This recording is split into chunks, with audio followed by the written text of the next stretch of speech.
So with the high prices going on with food and clothing and housing and this chaos that's happening with this inflation, there's a lot of people trying to figure out just how to get by.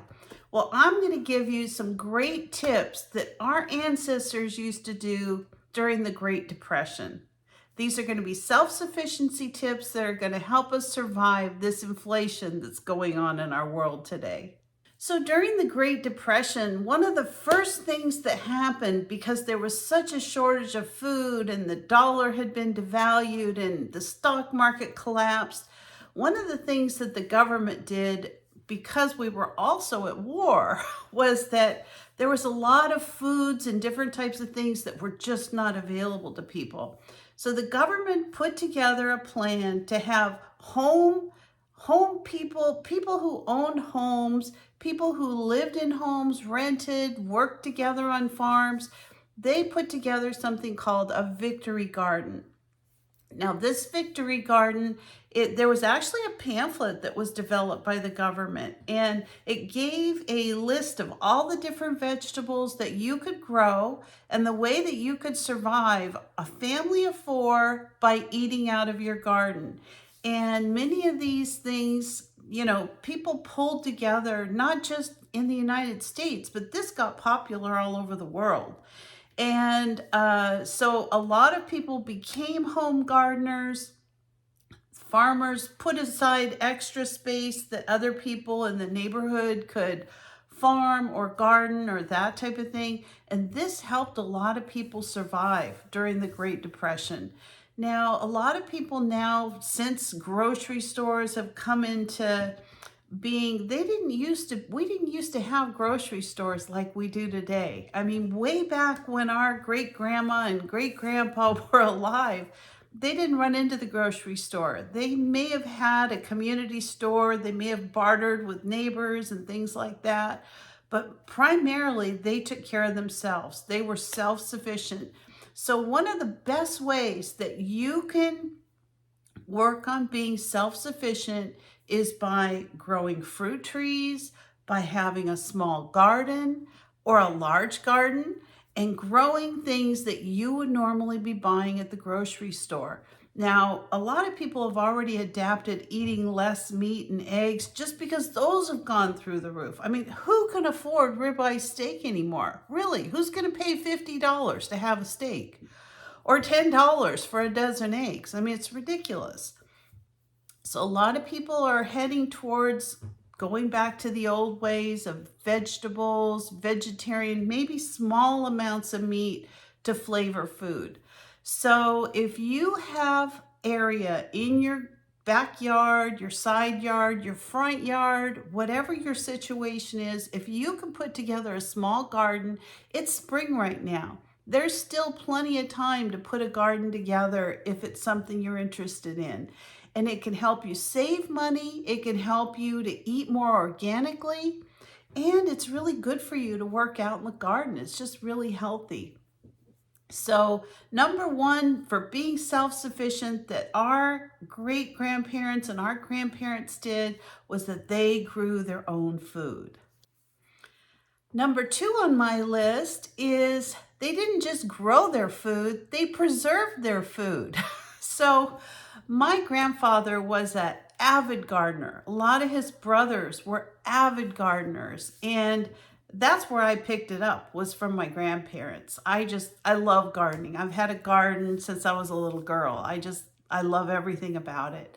And so my grandmother became an expert when it came to canning food. They used to have a little farm in Oregon and a little town by the name of Canby. And I believe they said they had 5 acres there. They lived there till my mom was 16 years old, and they grew lilies, of all things, sold lilies, but they had food and animals and different things that they grew and raised, and then they preserved for the whole year. Now that kind of got into my mind at an early age. I was fascinated by how my grandmother canned things. When they were living in Oregon way back then, they didn't have a freezer of their own. There was like a freezer in the middle of town, and they would take their meat, they, have it butchered, pig, cow, whatever, and they would take that food that needed to be frozen down to the local, main street where the freezer lockers were, I guess, and they would put their food there. So when they needed food to cook, they would go down, get the food out of the community freezer, bring it back. So a lot of what they did, she canned. She canned. She had big pickle barrels, so they'd go in and be able to get pickles.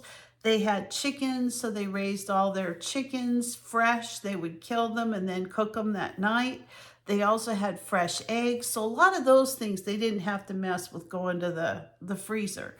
But any type of beef or ham or things like that where it was large amounts, they had to store at the local freezer. I just think that's so interesting. But as a result, they became experts when it came to canning and preserving their food.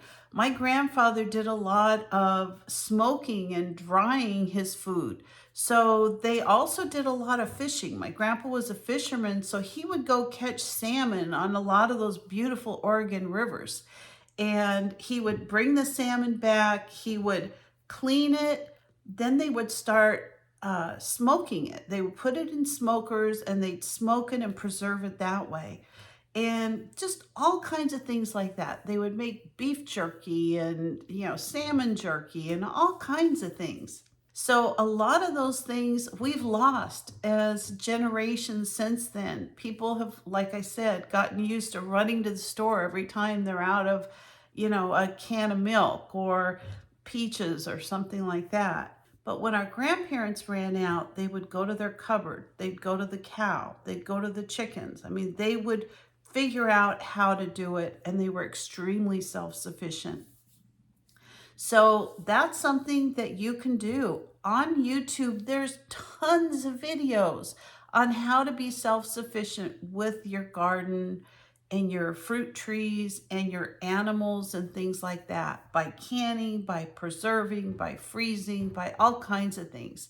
And I would recommend looking and researching some of that so that you can learn how to not only grow your food, but preserve it so that you not only cut down on your grocery bill, but you eat food that's a lot healthier for you. The third thing that our grandparents did to be more self-sufficient was that they learned how to sew, how to quilt, how to knit, and how to crochet.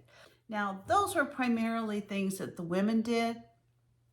A lot of the men had great skills when it came to carpentry and things like that. So that was another way to be self-sufficient. They could take flour sacks, clean out all the flour, wash them, cut them. Basically, they'd have material to make dresses out of and dish towels and curtains and all kinds of things. So there are ways to do things if you really want to have those skills. And I think one of the best ways you can do that is to learn how to sew, learn how to crochet, learn how to knit, learn how to quilt. I mean, there's so many neat things that you can not only save money, but have these wonderful homemade, handmade special items in your home. Number 4 on my list is bartering. Our ancestors did a lot of trading and bartering. There were people who weren't good at, making brooms. And there were other people that weren't good at gardening. So when you needed a broom and someone had some fresh broccoli, you could make a trade and get what you need. So if you know people in your area who do certain things, maybe they have chickens and they sell eggs, or you have people that know how to sew, or people who can or have fruit trees and they have excess. Maybe you could contact them and say, is there any interest in trading or bartering? I have this and this and this. You have this and this and this. Are you interested in a trade? You might be surprised what you get. And number 5 on my list, and I think this is probably the most important out of everything, is cooking from scratch. A lot of people these days are ordering things through a company called HelloFresh. They're using DoorDash, Uber Eats, drive-through.